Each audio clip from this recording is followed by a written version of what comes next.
주를 찬양하여라. 예배합니다. 나의 모든 삶, 나의 모든 뜻, 말씀 앞에 순종하는 삶의 말씀 앞에 순종하는 삶의 예배 드리기 원하네. 주님 앞에 말씀에 순종하는 삶의 예배를 올려드립니다. 계속 일어서신 채로 우리의 믿음과 신앙을 고백하겠습니다. 나는 전능하신 아버지 하나님 천지의 창조주를 믿습니다. 나는 그의 유일하신 아들 우리 주 예수 그리스도를 믿습니다.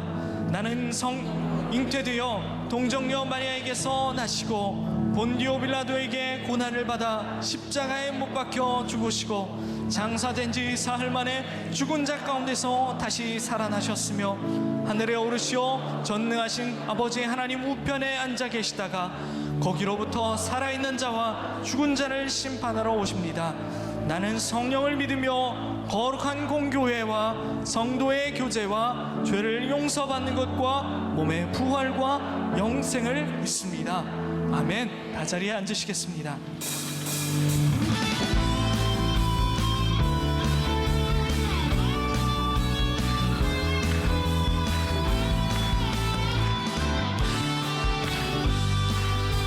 주님의 영광, 주님의 영광 나타나셨네. 권능으로 임하셨네. 죽음에서 날 살리신 주 성령, 놀라우신 주 하나. 우리 형제님들만 할렐루야, 할렐루야. 주 자매님들 고백합시다. 할렐루야 임하소서. 걷게 되리 나는 선포하리. 만왕의 왕 예수, 주의 나라 임한. 주의 나라가 이 땅 가운데 이루어지길 원하며 주님의 영광 나타나셨네. 권능으로 임하셨네. 죽음에서 날 살리신 주 성령, 놀라우신 주 하나. 할렐루야. 주님의 나라가, 다시 한번 형제님들 할렐루야. 주의 나라가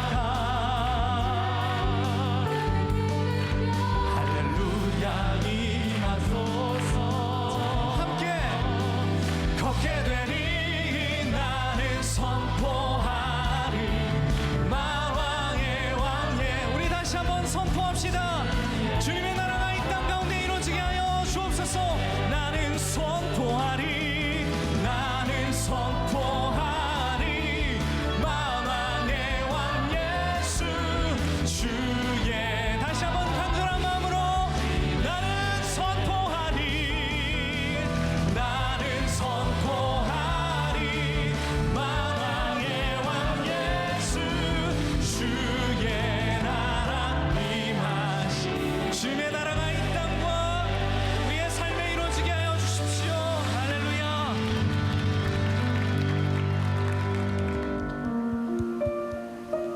하나님은 반드시 그의 백성들을 통해서 이 나라와 이 민족을 일으켜 주실 줄로 믿습니다. 그렇게 행하실 주님, 우리 삶의 구원자 되셨던 주님, 항상 우리 삶에 그렇게 동일하게 일하심을 우리가 믿음으로 선포하며 찬양했으면 좋겠습니다.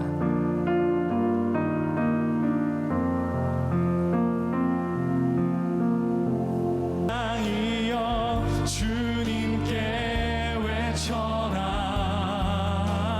능력과 위엄의 왕 되신 주, 산과 바다 소리쳐 주의 이름을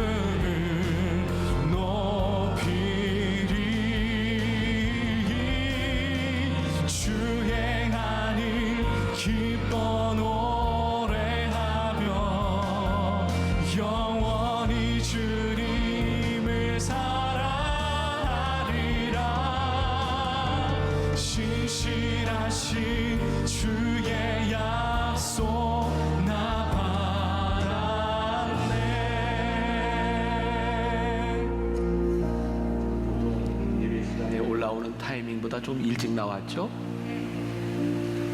잘 모르시겠어요? 네.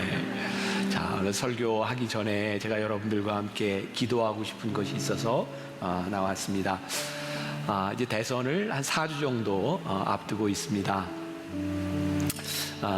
우리 그리스도인들이 해야 될 일은 기도다라는 생각이 들고, 어떤 기도를 하는가?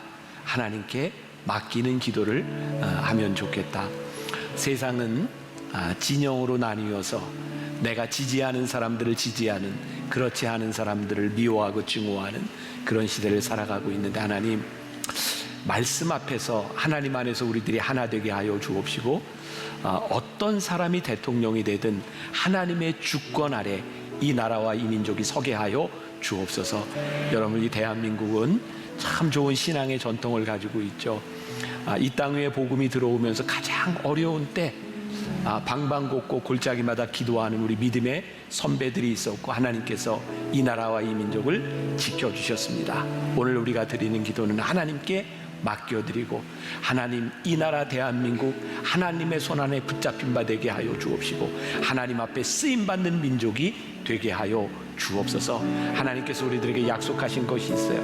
내 백성이 다 겸비하여 내게 기도하며 나의 얼굴을 구하여 그 악한 길을 떠나면 하늘에서 듣고 죄를 사하며 그들의 땅을 고치리라 말씀하여 주셨어요. 자, 우리 이 찬양을 부르면서 나라와 민족을 위해 함께 기도하고, 제가 마무리 기도할 때까지 찬양하며 기도하겠습니다. 서로 나뉘어져 누군가를 향해 손가락질하고 증오하고 있는 이 세상을 살아가고 있습니다. 하나님, 우리들의 마음 가운데도 누구는 내 편이고 누구는 나의 적이 되어서 그렇게 손가락질하고 있지 않습니까? 오늘 우리들이 새로운 비전을 바라보기를 소원합니다. 말씀 앞에서 하나 되는 민족이 되기를 소원합니다. 하나님 앞에 이 나라와 이 민족을 맡길 수 있는 용기와 믿음을 허락하여 주시옵소서. 하나님께서 쓰실 것을 믿습니다. 이 나라 이 백성이 주의 뜻대로 이루어지는 나라와 이 민족 백성이 되게 하여 주옵소서. 온전히 주께 맡겨드립니다. 주께서 역사하여 주옵소서. 온전히 주께 의탁하며 예수님의 이름으로 기도했습니다. 아멘. 주께 기도드리오니 우리 기도를 들어주시고, 주께 구하는 모든 소망 들어주소서.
자, 오늘 여러분들과 함께 말씀 앞에서 6번째 시리즈로 얼마나 감격스러운지, 감격에 대한 말씀을 나누려고 합니다. 제가 기대하기는 오늘 말씀을 이렇게 듣는 여러분들 가운데 내가 신앙생활하며 가졌던 감격을 회복할 수 있는 그런 시간이 되었으면 좋겠습니다. 우리는 어느 때 감격스럽다 이런 표현을 쓰나요? 우리가 하고 있는 이 일이 정말 대견스럽다 이렇게 느낄 때, 누군가를 바라보며 네가 참 수고했다 이렇게 느낄 때 감격스럽다 이런 말을 하지 않나요? 어쨌든 이 감격이라고 하는 것은 수고와 고난을 겪고 난 다음에 열매가 있을 때 우리는 감격스럽다라는 말을 합니다. 또한 이 감격이 기념비처럼 우리들에게 새겨진다면 이게 얼마나 큰 축복일까라는 생각을 하죠. 우리 만나 교인들에게는 신앙생활을 하면서 감격스러운 순간이 있어요. 그게 언제냐면, 지금은 이제 우리들에게 과거의 기억처럼 돼버렸지만 변화산에 대한 그 느낌들, 그 감격들을 우리들이 가지고 있습니다. 왜 변화산이 우리들 신앙에 감격스러웠을까요? 변화산이 이렇게 진행되던 때 몇 년 전입니다. 그런 소문이 있었어요. 만나교회 때문에 이 만나교회가 진원지가 돼서 조류 독감이 퍼지고 있다 이런 소문이 났어요. 이유는 새벽 예배를 안 하던 사람들이 새벽에 나오니까 얼마나 힘들어요. 새벽 예배 마치고 자기 일터로 가서 계속 병든 닭처럼 조는 거예요. 그래서 이게 조류 독감이 만나교회에서 퍼졌다. 심각하게 듣지 마세요. 네, 뭐 그런 이야기. 또 이 변화산 때가 되면 이 주변 병원에 사람들이 참 많이 찾아갑니다. 막 링거를 맞는 사람들이 많아요. 그리고 링거를 맞으면서 침대에 누워있다 옆을 보니 그 사람이 우리 교인이야. 그래서 주사 맞으면서 막 얘기하고 변화산 얘기하고 그런 풍경들도 우리들에게 많이 있었어요. 또 변화산 때면 요 자리에 이제 아이를 소원하는 가정들이 나와서 이렇게 기도하는 한나석이 여기에 있었죠. 벌써 오래전이네요. 이때 팔복에 대한 말씀을 나눌 때 아이를 가졌던 엄마가 아이 태명을 팔복이라 이렇게 지어서 몇 번 예배 시간에 이야기한 적이 있어요. 10시 예배를 마치고 제가 로비에 있는데 그 팔복 엄마가 저한테 팔복이를 데리고 와서, 얘가 팔복입니다. 목사님, 얘가 올해 고등학교 들어갔습니다. 17년 전에 변화산 때 그런 일들이 있었던 것 같아요. 그런 모든 것들이 우리들에게 감격스러운 일들이죠.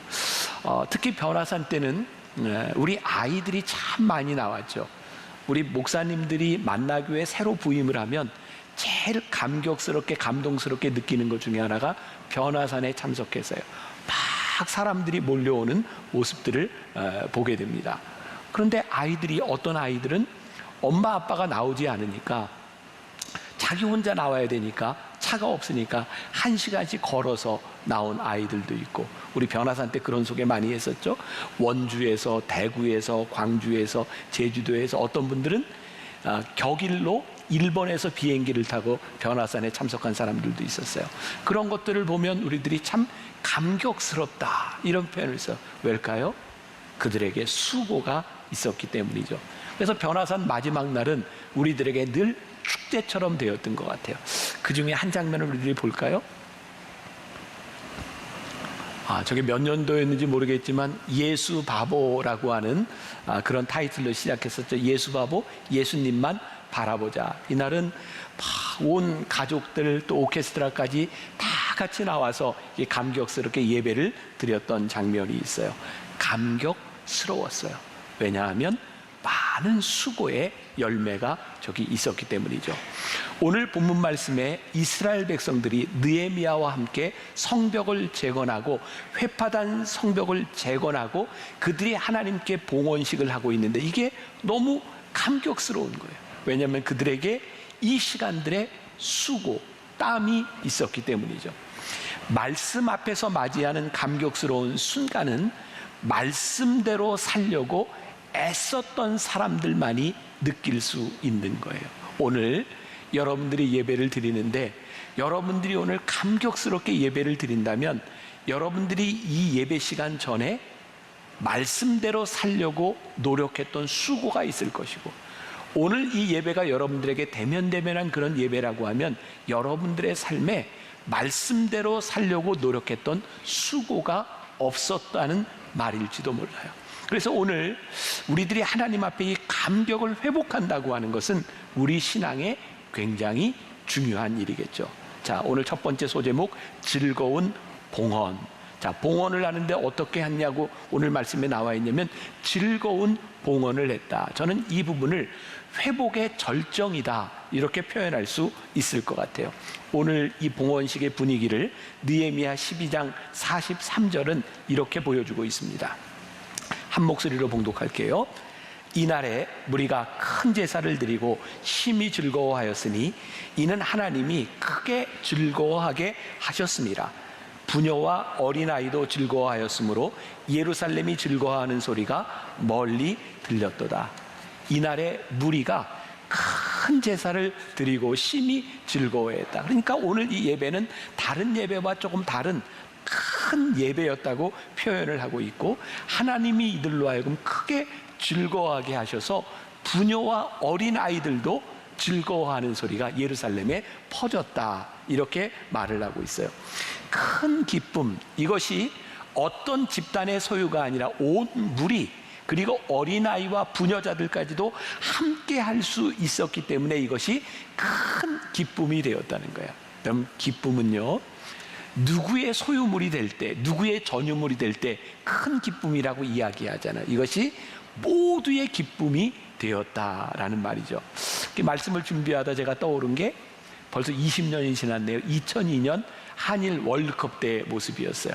여러분들 기억나세요? 그때는 그냥 우리나라 축구를 응원하니라 여기저기 모여서, 그래서 저희 교회도 아마 20년 전 이 교회를 다녔던 분들은 기억이 나실지 모르겠어요. 그 당시에 저희 교회는 이런 스크린, 센터 스크린이 없었고요. 저 위에서부터 이렇게 스크린이 이렇게 내려오는 아주 옛날 그런 방식이었어요. 그런데 그 축구 경기를 하는데, 우리나라 경기를 하던 날 우리 교회가 문을 열었어요. 그리고 지역 주민들 다 와서 축구 같이 봅시다. 그래서 교회에서 들어오는 사람들에게 다 시원한 음료수를 주면서 우리 등치 좋은 전사님들 큰 북을 갖다 놓고, 그리고 이 경기를 보면서 대한민국, 이거 아닌데 대한민국, 네, 이랬었다고요. 똑같이 한 모금. 그때 우리가 느꼈던 게 뭐냐면 큰 기쁨이었어요. 왜일까요? 그때는 우리가 이념적으로 이데올로기로 나눠져 있던 것이 아니라 대한민국을 응원하는 것으로 하나가 되었기 때문에 우리들이 큰 기쁨을 느꼈던 거죠. 지금 우리가 이 나라와 이 민족을 보면 마음 아픈 게 뭐예요? 우리들이 다른 생각을 가지고 나누어져서 다른 사람들을 적으로 돌리고 있기 때문에 우리들 스스로가 마음이 많이 아픈 거죠. 제가 2022년 이 시리즈를 시작하면 말씀 앞에서 오늘 우리들이 어떤 생각을 하고 어떤 기도를 하고 어떤 말씀을 들어야 하는가, 말씀 앞에서 우리들이 하나가 되게 하여 주옵시고, 하나님 말씀 앞에서 우리의 신앙과 우리들의 삶이 재건되어 회복되어 동일한 기쁨을 누리게 하여 주옵소서. 하나님, 이 나라와 이 민족이 하나님의 말씀 앞에서 같은 기쁨의 감격을 누리게 하여 주옵소서. 오늘 우리 교회가, 한국교회가 이 말씀 앞에서 느끼는 감격과 기쁨을 잃어버린 것이 우리들에게 가장 큰 문제가 아니겠습니까? 오늘 우리가 읽은 본문 말씀에, 자, 오늘 느헤미야 12장 쭉 보면 이 봉헌식에 느헤미야 12장 31절이 이렇게 표현을 하고 있는데 보세요. 이에 내가 유다의 방벽들을 성벽 위에 오르게 하고 또 감사 찬송하는 자의 큰 무리를 둘로 나누어 성벽 위로 대오를 지어 가게 하는데, 한 무리는 오른쪽으로 분문을 향하여 가게 하고, 아무튼 큰 무리들이 나뉘어서 성벽 위를 지금 올라가면서 그 위에서 감사 찬송을 부르고 있는 거예요. 혹시 여러분들 기억나세요? 느헤미야 4장에서 도비아라고 하는 사람이 성전을 건축하는 이스라엘 백성들을 향해서 이렇게 비웃었었죠. 저희가 건축하는 성읍은 여우가 올라가도 곧 무너지리라, 그런 빈정되는 소리를 들었었어요. 52일 동안 이스라엘 백성들은 많은 협박을 받기도 했어요. 방해를 받기도 했어요. 그 어떤 비웃음에도 이들이 믿음의 역사를 만들어낸 거예요. 그들에게 믿음의 수고가 있었던 거예요. 그렇게 52일 동안의 믿음의 수고를 거치고 나니 그 봉헌식이 얼마나 감격스러웠는지 모르겠다는 거예요. 자, 우리의 신앙에 적용을 해볼까요? 우리들은 하나님의 말씀대로 살아가기 위해서, 오늘 우리들이 이 예배를 드리기 위해서 어떤 수고, 어떤 고난, 어떤 일들을 겪으며 오늘 우리들이 여기에 왔는가? 자, 여러분들이 이 느헤미야 말씀을 쭉 보면서 혹시 이런 의구심이 들지 않나요? 이미 성벽이 완공된 것은 느헤미야 7장입니다. 느헤미야 8장에서 이미 완성된 성벽 앞에서 율법을 읽으며 하나님 앞에 결단하는 시간을 가졌습니다. 9장에서는 회개하는 시간도 가졌고 10장에서는 그들이 믿음을 고백하는 시간도 가졌어요. 우리가 지난번에 쭉 배워왔던 말씀들이에요. 그런데 오늘 이 12장은 어떤 의미를 가지고 있는가? 자, 이미 느헤미야 8장 10절에는 유명한 말씀이 있었죠. 여호와로 인하여 기뻐하는 것이 너희의 힘이니라 라고 하는 유명한 말씀도 있었어요. 그런데 오늘 이 봉헌식은 그들이 회개하고 결단하고 믿음을 고백했던 이 모든 것들이 다 합쳐져서 하나님 앞에 나아오는 거예요. 그러니까 우리들이 하나님 앞에 이 봉헌을 한다고 하는 것, 하나님 앞에 예배를 드린다고 하는 이 즐거움은 단순히 우리의 생각 가운데서 그치는 것이 아니라 이 모든 과정들을 통해서 이들이 하나님 앞에 봉헌식을 하며 이들이 보았던 게 뭐예요? 미래의 비전을 보는 거죠. 하나님께서 우리들에게, 이 민족에게 역사하실 것들을 바라보며 그 가운데 하나님을 찬양해요. 어떤 느낌일까요? 저에게는 이런 생각에도, 와, 저 예배하는 중에, 저렇게 봉헌식을 하는 중에 하나님의 영광이 그들에게 가득하구나. 여러분들 예배할 때 어느 때 하나님의 영광이 이곳에 가득해 내 몸을 오싹하게 하는 하나님의 영광을 여러분들이 경험해 보셨어요? 하나님, 제가 오늘 이 예배를 준비하며 이 설교를 하며 하나님께 간절히 기도하는 것, 하나님, 오늘 예배하는 우리 성도들 가운데 하나님의 영광이 이 자리에 임하게 하여 주옵소서. 하나님의 영광이 임할 때의 두려움들이 떠나가게 하여 주옵소서. 우리들의 빈약한 모습들이 떠나가게 하여 주옵소서. 하나님, 우리들의 삶의 비전이 보이게 하여 주옵소서. 그게 하나님의 영광이 우리들 가운데 임하는 거죠. 느헤미야 12장 27절에 보니까 예루살렘 성벽을 봉헌하게 되니 각처에서 레위 사람들을 찾아 예루살렘으로 데려다가 감사하며 노래하며 제금을 치며 비파와 수금을 타며 즐거이 봉헌식을 행하려 하매, 이들이요 여러 가지 악기들을 가지고 같이 봉헌식을 행하는데 이들이 무엇을 찬양하는지 아세요? 하나님이 행하신 일. 야, 하나님께서 이렇게 행하셨어. 하나님께서 우리들에게 이렇게 역사하셨어. 여러분, 시편에 감사하다는 말과 찬양하다는 말은 동의어입니다. 여러분, 하나님 앞에 감사의 내용들을 이야기하는 것이 하나님을 찬양하는 거예요.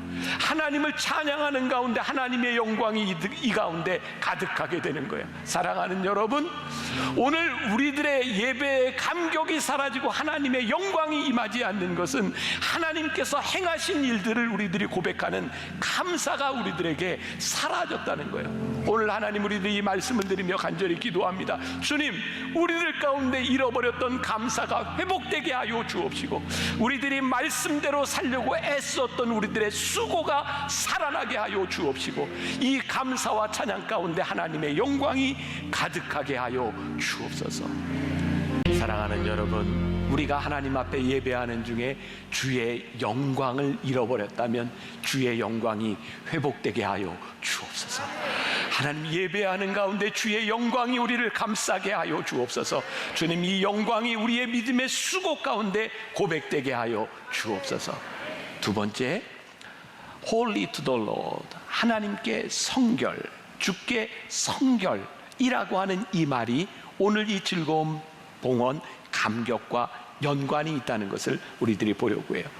오늘 이스라엘 백성들에게 이 봉헌식이 성스럽게 영광스럽게 진행될 수 있었던 이유 가운데 하나가 그들이 구별된 성결의 예배를 드리고 있다는 거죠. 제가 예배 시간에 가끔 그런 이야기를 했던 기억이 있어요. 예배에 대한 설교를 하면서 저희 교회는 지금 3부의 찬양대도 저도 가운을 입지 않습니다. 여러분들 꼭 기억하셔야 될 것은 가운을 입고 안 입고가 옳고 그름에 관한 것이 아닙니다. 단지 강조점의 차이가 있는 거죠. 저는 생각할 때 이 가운이라고 하는 의미가 사실은 하나님 앞에 예배하는 제사장과 레위인들이 가운을 입는 이유는 우리들 속에 있는 죄를 가리고 하나님께 예배하기 위해서 가운을 입어요. 그런데 언제부터인가 죄를 가리는 가운이 나를 드러내는 도구로 쓰이는 것은 아닌가라는 의구심이 들어요. 예를 들어서 목사님들의 가운이 점점 화려해지기 시작하고, 또 목사님들 중에 박사학위를 받은 분들은 가운에 여기에 세 줄을 넣어서 박사. 사실은 저도 박사거든요. 그런데 내가 하나님 앞에 죄를 가리우는 가운이 언제부터인가 나를 드러내는 화려함이 된다면 이것은 안 되겠다 해서 저는 가운을 입지 않아요. 그래서 우리 찬양대도 가운을 입지 않아요. 그러면 10시 예배는 가운을 입는데, 그러면 10시에 예배 드리는 그 성가대는 죄가 많고 목사님은 혹시 죄가 없나요? 또 이런 말 할지 몰라요. 아니요, 그런 것이 아니라 저희는 강조점을 어디에 두는가라고 하는 것에서 자꾸 가운을 입고 화려함으로 가는 것보다는 조금 겸손함으로 나아가는 것도 좋겠다. 저희 교회는 그런 생각을 가지고 있지만 가운을 입는 것이 잘못된 것은 아니에요. 자, 중요한 것, 제사장과 레위인들은 하나님 앞에 제사를 드리러 나갈 때에 거룩하게 나아가기 위해서 자기의 죄를 가리기 위해서 가운을 입었던 거죠. 자, 그리고 출애굽기 28장 36절에 보니까 너는 또, 제사장에게 얘기하는 거예요. 너는 또 순금으로 패를 만들어 도장을 새기는 법으로 그 위에 새기되 여호와께 성결이라 하고. 여러분, 제사장들이요, 하나님께 나아가서 제사를 드리는데 이렇게 에봇을 입었을 뿐만 아니라 머리에 태를 둘렀어요. 금으로. 거기다 뭐라고 썼는지 아세요? 여호와께 성결. 제사장이 하나님 앞에 나아가 예배를 드리는데 제일 중요한 게 뭐냐면 여호와께 성결한 모습으로 나아가는 거예요. 우리가 잘 알고 있는 사무엘 있죠? 사무엘이 태어날 때 그의 어머니 한나가 서원을 내서 사무엘을 하나님께 드렸어요. 그래서 그는 어린 시절을 성전에서 보냈죠. 사무엘상 2장 18절에 보니까 사무엘은 어렸을 때 세마포 에봇을 입고 여호와 앞에서 섬겼더라. 세마포 에봇, 제사장들이 입는 그 옷을 입고 사무엘은 여호와 앞에서 섬겼더라 라고 되어 있어요. 자, 오늘 느헤미야와 함께 성전 봉헌식을 하는 이 백성들에 대하여 성경은 느헤미야 12장 30절에 제사장들과 레위 사람들이 몸을 정결하게 하고 또 백성과 성문과 성벽을 정결하게 하니라. 단순히 옷을 입고 여호와께 성결이라고 쓴 패로 그치는 것이 아니라 그들이 몸을 진짜 정결하게 했다. 그리고 성벽을 정결하게 하고 성전을 정결하게 하고 그들이 나아갔다는 거예요. 그러면 정결하게 했다는 것은 뭐예요? 하나님 앞에 정결하기 위해서 나를 구별했다는 거예요. 우리 변화산으로 다시 한번 가볼게요. 변화산, 왜 그 예배가, 그 변화산 기도회가 감격스러울까? 변화산에 나오는 사람들이 지금 여러분들 나오는 것처럼 화장을 이렇게 다 하고 그리고 나왔을까요? 옷도 여러분들처럼 그렇게 차려입고 나오지 않아요. 그런데 왜 감격스러울까? 사실 화장을 하고 옷을 입는 것보다 우리들의 일상생활 가운데 그 시간을 하나님께 구별하기 위하여 우리들의 삶의 패턴을 바꾸고 새벽에 하나님께 나아오기 위하여 저녁의 약속을 취소하고 그 시간들을 구별하여 드린 그것이 성결이라는 말이에요. 그래서 그 예배 시간에 나오는 사람들이 감격스러운 거예요. 왜? 내가 나를 구별하여 나왔기 때문에. 저에게 그런 꿈과 소망이 생기는 거예요. 하나님, 이 코로나 2년을 지나가는 동안 우리들이 많은 핑계로 하나님 앞에 구별하여 드리는 예배를 잃어버렸습니다. 그러다 보니 이 예배 가운데 하나님, 우리들이 감격을 잃어버렸고 하나님의 영광이 임하는 것을 체험하지 못하고 살아가게 되었습니다. 다시 한번 하나님 앞에 우리들이 구별되어 예배드리는, 성결하게 예배드리는 이 구별이 드러나게 하여 주옵소서. 제일 감동적이었던 게 변화산 때가 되면 이 강단 위로 그날 사람들이 올라오는 거였죠. 첫날 우리 아이들이 강단에 올라오는 모습을 보면서 많은 사람들이 눈물을 많이 흘려서 이 새벽에 1000여 명의 아이들이 이 강단에 올라와서 교대로 기도를 받고 가는 것을 보면서 우리들이 소망이 있다고 하는 것을 깨달았었죠.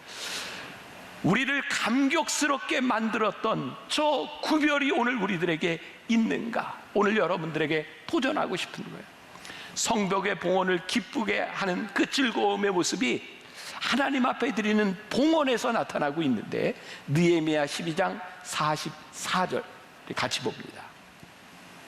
그날에 사람을 세워 곡간을 맡기고 제사장들과 레위 사람들에게 돌릴 것 곧 율법에 정한 대로 거제물과 처음 익은 것과 11조를 모든 성읍 밭에서 거두어 이 곡간에 쌓게 하였노니 이는 유다 사람이 섬기는 제사장들과 레위 사람들로 말미암아 즐거워하기 때문이라. 자, 요즘 예배 시간에 요즘 교회에서 헌금 얘기를 하면 경기가 나요. 도대체 아직도 헌금 이야기를 하는 사람이 있어요. 여러분, 이 물질은 우리들의 삶과 아주 밀접한 연관이 있고요. 그래서 성경은 여러 곳에서 우리들 물질의 쓰임에 대하여 아주 명백하게 말씀하고 있어요. 자, 특히 하나님 앞에 드릴 때 하나님께 드리는 것과 제사장과 레위인에게 드리는 것을 구별하여 말씀합니다. 그래서 하나님께 드려서 온전히 태워서 하나님께 드리는 것을 제사장이 취하면 하나님이 그냥 두지 않으셨어요. 그러니까 하나님께 드리는 것과 제사장이 드리는 것. 그러면 왜 사람들은 예배를 드리며 하나님께도 드리고 제사장과 레위인에게도 드렸는가? 이스라엘 백성들이 출애굽해서 가나안 땅에 들어갈 때 하나님은 레위인들은 온전히 제사를 섬길 수 있도록 땅을 주시지 않았어요. 그 대신 땅을 가진 다른 사람들이 그들이 가지고 있는 것을 가지고 제사장과 레위인을 섬기며 살아갈 수 있도록 만들었어요. 그런데요, 오늘 느헤미야의 이 성전 봉헌식이 왜 감격스러운가 하면 이들이 하나님께 드리는 예물과 제사장과 레위인들에게 드리는 제물을 가지고 나올 때 그들이 즐거워하며 그것을 가지고 나왔고 그것으로 인하여 기뻤다라고 되어 있어요. 자, 그럼 우리들이 적용을 해봅시다. 우리들에게 왜 감격이 사라졌는가? 우리들의 문제는 무엇인가? 문제는 이 물질을 바라보는 물질이 이 교회 안에서 그렇게 감격스럽게 만들어주지 못했다는 거예요. 사람들이 이렇게 얘기를 해요. 나는 내가 다니는 교회지만 목사님 못 믿어, 교회를 못 믿어. 나는 헌금은 다른 데다 해. 결국 물질을 믿지 못함으로, 물질이 어떻게 사용되는지를 믿지 못함으로 인하여 교회에 즐겁게 봉헌이 이루어지지 않아요. 또 목사님은 헌금을 가지고 자기가 다 쓰고 호의호식하는 것 같아. 목회자에 대한 신뢰가 깨어져 버렸어요. 이것은 여러분들에게 여러분들을 비난하거나 여러분들을 잘못됐다라고 이야기하려고 하는 것이 아니라 총체적으로 이 교회 안에 하나님께 드리는 많은 물질들의 사용이 잘못되어 있다는 거예요. 우리 성도들이 하나님 앞에 드리는 예물과 제사장들과 레위인을 드리는 그 예물들이 올바로 쓰여져야 되는데 그것이 하나님의 법대로 쓰여지지 않는 것 때문에 우리들이 감격을 잃어버리고 있다. 드림이 즐거울 때, 기쁨이 회복될 때 교회의 부흥과 우리들의 삶의 부흥이 회복될 수 있어요. 목회를 하는 우리 교회에 여러분들이 드리는 헌금들이 하나님의 말씀대로 잘 쓰여질 수 있을 때 여러분들이 기쁘게 헌금을 할 수 있고 그 물질로 인하여 우리들이 기쁠 수 있는 거예요. 지금은 제가 하지 못하지만 오래전에 저희 교회에 이제 권사들을 새로 이렇게 세울 때가 되면 제가 가정별로 제가 늘 면담을 했었어요. 지금은 너무 많아서 제가 가정별로 못해요. 그런데 이렇게 면담을 할 때면 그 아이들까지 같이 오도록 했는데 부모들이 굉장히 긴장해요. 애들이 무슨 얘기를 할지 몰라요. 애들은 솔직하잖아요. 근데 심지어 어떤 아이들은 저한테 대놓고 우리 아빠는 권사 될 자격이 없어요 라고 얘기한 적도 있어요. 굉장히 심각한 자리입니다. 근데 제가 새로 권사님 된 분들한테 이런 이야기를 했어요. 권사님이 되면 담임 목사한테 잘하세요. 여러분, 제가 담임 목사한테 잘하라고 하는 그 의미를 잘 들으셔야 돼요. 저는 그런 생각을 했어요. 만일 권사가 돼서 이제 중직인데 교회에서 신앙생활을 하는데 담임 목사가 싫어. 담임 목사한테 잘하는 게 싫어. 그리고 만나기도 싫어. 그러면 그 신앙, 그 예배를 드리는데 얼마나 그것이 고역일까? 그러니까 담임 목사한테 잘할 수 있는 마음이 드는 것은 그게 참 귀한 일인데 문제는 그 사람에게만 있는 것이 아니라 저에게 문제가 있는 거죠. 저는 이렇게 얘기해요. 담임 목사한테 잘하세요. 저는 여러분들에게 좋은 목사가 될게요. 예배를 드리는데 하나님께 드리고 제사장들과 함께 레위인과 예배를 드리는데 그 제사장과 레위인이 함께 즐거워할 수 없다면 그게 얼마나 슬픈 일이겠어요. 저는 여러분들에게 그런 말씀을 드리고 싶어요. 담임 목사와 여러분들 교구 목사님과 목사님들께 잘하세요. 큰일 났다 이거. 우리 목회자들도 좋은 목회자가 될 수 있도록 노력하는 것. 헌금에 대한 문제는 이 교회에서 목회에서 굉장히 중요한 부분이죠. 저희 교회 여러분들 들어올 때 뒤에 헌금 함에 여러분들이 자율적으로 헌금을 하고 들어오셨어요. 이전에 이 헌금의 방식에 대한 문제를 가지고 우리 장로님들하고 좀 논의가 있었어요. 수년 전이죠. 한 장로님이 저에게 이렇게 얘기했어요. 목사님, 요즘 교회는 세련된 교회는 다 들어올 때 이렇게 헌금함에 넣고 들어오지 바구니를 안 돌립니다. 근데 제가 바구니를 고집했어요. 저에게 있어서 예배의 가장 중요한 요소 중에 하나는 하나님 앞에 우리를 드리는 헌신의 요소가 중요한데, 세련돼 보이기 위해서 헌금 바구니를 돌리지 않는다면 우리들이 너무 중요한 것을 잃어버리는 것이 아니겠습니까? 그런데 이 헌금 한 방식으로 바꾼 이유가 뭐냐면, 사람들이 예배를 드리러 와서 이런 소리를 하는 사람이 있다는 거야. 저 교회 가면 헌금 바구니를 돌리는 걸 보면 교회가 돈만 밝히는 것 같아. 그래서 방식을 바꿨어요. 사람들이 하나님을 돈으로 오해할까 봐 우리들이 드리는 헌신과 봉헌이 하나님 앞에 기쁨으로 드리는 것이 아니라 그것이 사람들에게 돈을 빼앗는 것처럼, 그렇게 강요하는 것처럼 오해될까 봐 헌금 방식을 바꿨어요. 그런데요, 여러분들 리빙스톤이라고 하는 사람 아시죠? 유명한 선교사 리빙스톤. 우리 주일학교 때 그런 얘기 들어봤어요. 그가 어린 시절 어떤 교회에서 예배를 드리고 봉헌 시간이 돼서 헌금 바구니가 돌아갈 때 그에게 돈이 없었어요. 리빙스톤이 뭘 드렸죠? 자기의 발을 헌금 바구니에 넣었어요. 하나님, 나를 드립니다. 그리고 하나님이 리빙스톤을 위대한 하나님의 사람으로 쓰셨어요. 우리가 하나님 앞에 헌금을 드린다고 하는 것은 돈에 대한 문제가 아니라 우리들이 하나님 앞에 감사의 고백, 우리의 마음을 드릴 수 있느냐에 대한 부분이에요. 제가 수년 전에 어떤 미국 교회를 탐방하다가 그 교회에서 그런 광고를 하는 걸 들었어요. 목사님이 헌금 시간이 됐는데 바구니가 돌아가는데 이렇게 멘트를 하더라고요. 여러분들 중에 헌금을 안 하실 분은 안 하셔도 됩니다.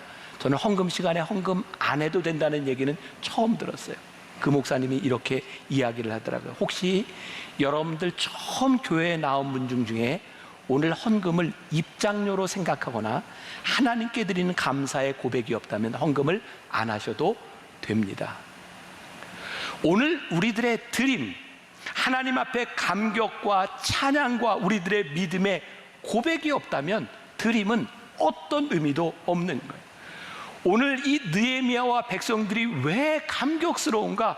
그들이 하나님 앞에 봉헌식을 하며 하나님께 가지고 나온 11조와 그들의 예물이 얼마나 즐거웠는지 그 즐거움 가운데서 봉헌을 하고 있는 거예요. 자, 출애굽기 36장 3절부터 5절까지에도 이런 말씀이 있어요.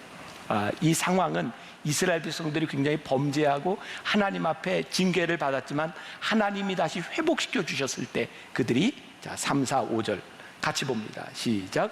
그들이 이스라엘 자손의 성소의 모든 것을 만들기 위하여 가져온 예물을 모세에게서 받으니라. 그러나 백성이 아침마다 자원하는 예물을 연하여 가져왔으므로 성소의 모든 일을 하는 지혜로운 자들이 각기 하는 일을 중지하고 와서 모세에게 말하여 이르되, 백성이 너무 많이 가져오므로 여호와께서 명령하신 일에 쓰기에 남음이 있나이다.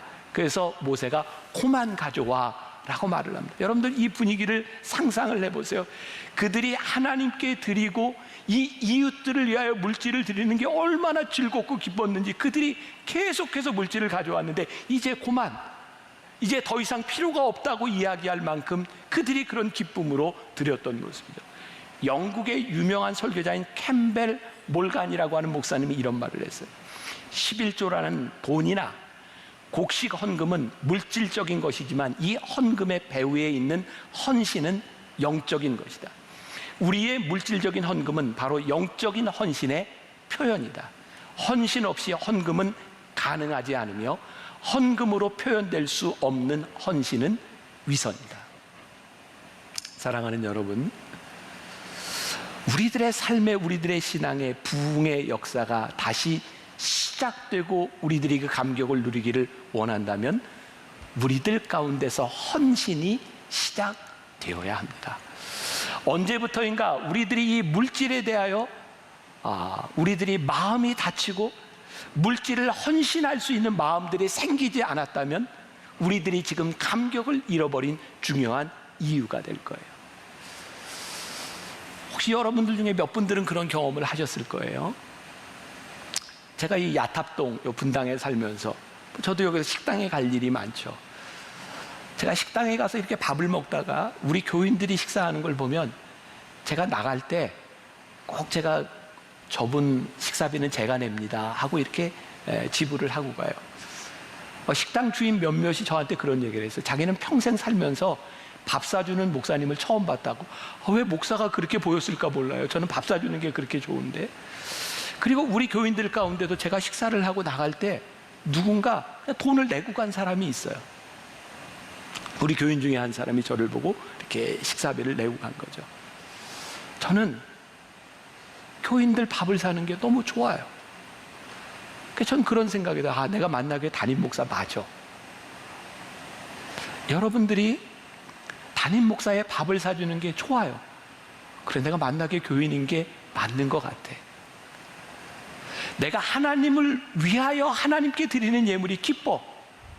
내가 교인인 게 맞는 것 같아. 하나님이 우리의 예물을 기뻐 받으시고 우리를 축복하시는 게 하나님 마음에 너무 기뻐. 하나님이 우리의 하나님인 게 맞는 것 같아.